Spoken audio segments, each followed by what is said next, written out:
Temas que estão em atualização permanente em agência.eclesia.pt. Destaque agora para o Ano da Fé e para o grande número de publicações geradas a propósito desta iniciativa. O irmão Derlei Zanon é editor da Paulus. Obrigado por estar na nossa companhia. De que forma é que a vossa editora também se mobilizou neste Ano da Fé? Certamente foram diversos os títulos que foram saindo para o mercado.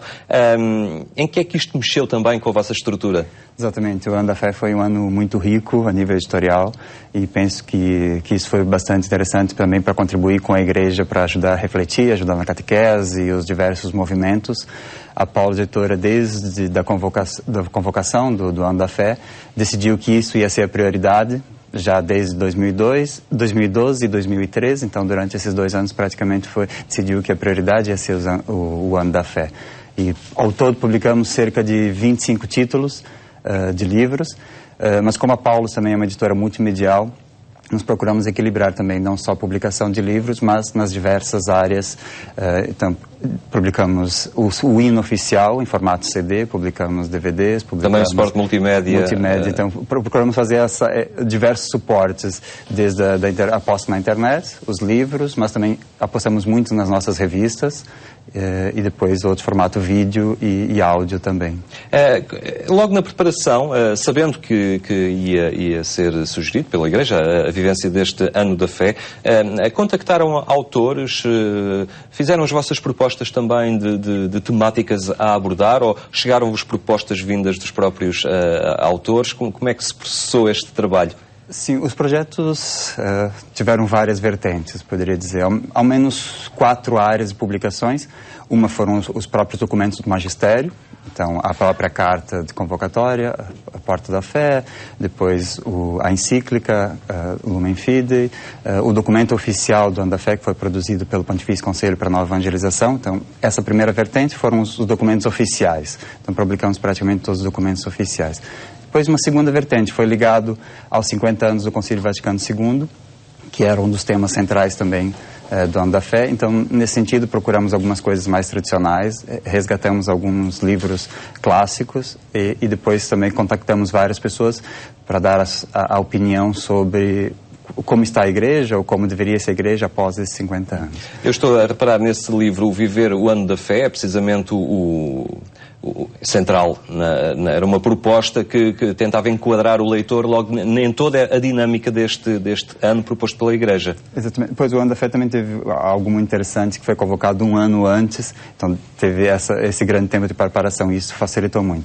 Essa coleção, na verdade, Introdução à Fé, é uma coleção que foi feita a nível de Paulus, do Grupo Europa. Todos os países onde a Paulus está presente, nos unimos para planejar algo nesse sentido. E nasceu essa coleção completa, que o principal é o documento oficial, Viver o Ano da Fé, que é do Pontifício Conselho para a Nova Evangelização.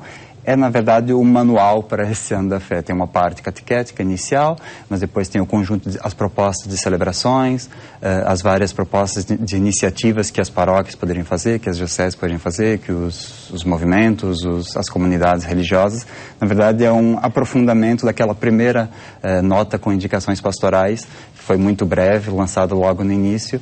Depois, esse documento acabou aprofundando todas essas indicações oficiais, como poderia dizer. O próprio Rino Fisichella é que faz a introdução e que depois coordenou essa publicação, que estava a cargo do Conselho Pontifício. Penso que isso foi bastante rico para ajudar as paróquias nessa preparação do Ano da Fé e depois as várias iniciativas. Inclusive tem as propostas de celebrações do início, depois tinha 3 celebrações durante o Ano da Fé e agora também a celebração, o ritual de celebração do encerramento do Ano da Fé. Rino Fisichella, que é presidente da Comissão para a Pontifícia para a Nova Evangelização, que também é autor do livro A Nova Evangelização, que vocês publicaram e que pretende centrar também esse novo modelo, essa nova forma dos cristãos se apresentarem ao mundo. A Nova Evangelização, que foi ela também transversal a todo este Ano da Fé. Exatamente. Então, como dizia, desses 4 pilares, 4 conjuntos, um deles era a questão da nova evangelização, ligado ao Ano da Fé.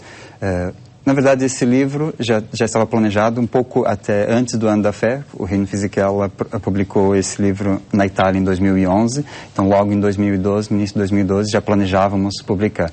O Ano da Fé acabou acelerando esse processo, obviamente. E esse livro trata, na verdade, é o vademecum para a nova evangelização.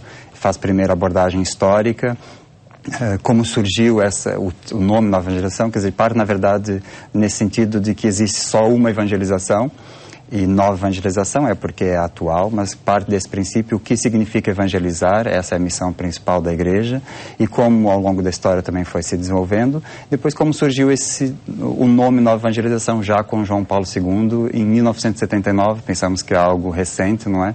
Mas ele faz esse resgate histórico. João Paulo II já falava da nova evangelização já em 1979 e depois, obviamente, quais são as metodologias para essa nova evangelização, quais são os lugares, quem são os atores principais, fala qual é a função dos sacerdotes, qual é a função dos leigos. É uma espécie de vademecum para a nova evangelização.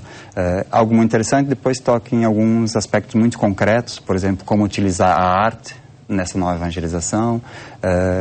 Tem um capítulo muito interessante que fala sobre a Igreja Sagrada Família de Barcelona como um ícone da nova evangelização. Então, um aspecto teórico, mas também um aspecto concreto muito interessante. Na verdade, para quem... Ele até o subtítulo é um desafio para sair da indiferença. Exatamente, quem quer sair da indiferença tem nesse projeto Nova Evangelização, certamente aqui um grande apoio. Marcar este Ano da Fé também é essa iniciativa do Átrio dos Gentios que motiva também uma vossa publicação, o Crer, salvo erro, que é também, sintetiza um bocado esse espírito criado no Átrio dos Gentios. Esse projeto do Crer, na verdade é muito interessante, que nasceu ligado ao Ano da Fé, depois com o anúncio do Pátrio dos Gentios em Guimarães, acabou também sendo uma exposição no próprio Átrio dos Gentios. Na verdade, esse objetivo foi proposto a uma pintora portuguesa, ilustrar o credo. Então, em 3 grandes quadros, ilustrar Deus Pai, Deus Filho, Deus Espírito Santo, o Crer na Igreja, e esse é um quadro belíssimo, um conjunto de quadros, na verdade, belíssimos. Depois foi comentado pelo Dom Carlos Azevedo, então, comentando não só a parte artística, mas também a parte doutrinal do credo como reflexão. Na verdade, foram 2 projetos. Esse é o grande projeto do Crer Imagens de uma Aventura, que tem exatamente as pinturas do credo. E depois um livro menor, de bolso, que é esse credo também, apenas o credo, para as pessoas meditarem e rezarem também a partir desse projeto. É um grande leque de publicações e de ofertas. Perguntava-lhe como é que tem sido a receptividade também, o apetite, digamos, do público relativamente a estes títulos? Então, para Paulo foi um ano, acho, muito interessante, muito rico, porque tivemos um retorno bastante significativo do nosso público, não só do público das livrarias, mas também através de cartas, telefonemas. O bem que essas publicações também fizeram às paróquias, né? Os grupos que se reuniram e formaram grupos de estudo, especialmente a coleção da Introdução à Fé, tem 4 propostas de, na verdade, uma leitura do credo, exatamente para a catequese. Então, vários grupos manifestaram como foi interessante essa ajuda para a vivência do Ano da Fé, para um aprofundamento da fé. Identificam que há uma receptividade grande por parte dos leitores. Eu penso que o Ano da Fé mobilizou muito as paróquias e as pessoas em geral, não só as paróquias no sentido de organização a partir do pároco, mas os próprios leigos tiveram, penso, um grande impulso para aprofundar o sentido da própria fé e de fato esclarecer todas essas questões em torno da fé. Penso que o Ano da Fé conseguiu tocar muito bem nisso, e mesmo para fazer todos os cristãos relerem o catecismo, penso que foi um impulso muito interessante. Muito bem, irmão Derlei Zanon, obrigado por ter estado connosco e partilhado todas estas novidades literárias que estão acessíveis ao grande público também para viverem de forma mais intensa este Ano da Fé que está a chegar ao seu termo. Obrigado por ter estado connosco.